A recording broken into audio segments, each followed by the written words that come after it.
Today I'm going to show you how to work the 2x1 RPT, and it's a cable where we use 3 stitches to create it. We're going to use these 3 right here. There's a purl and then 2 knit through the back of the loop stitches.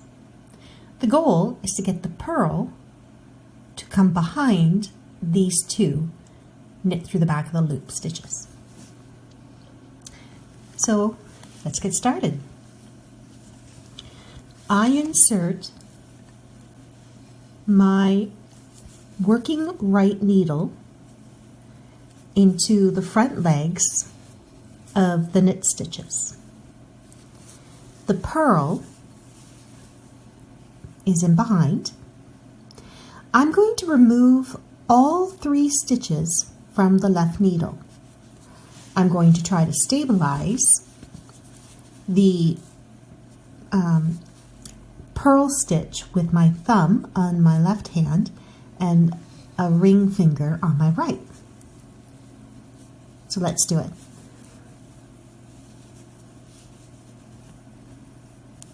There. All 3 stitches are removed off the left needle, and now we need to pick up the purl. We swing those 2 knit stitches around, and now we're going to return them tip to tip to the left needle. And there we go. And next we just simply work them.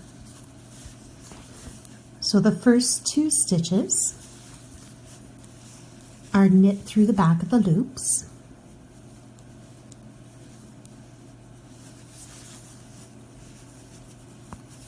And the final stitch is that purl.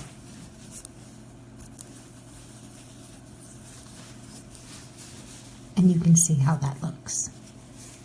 So we have a definite lean going to the right.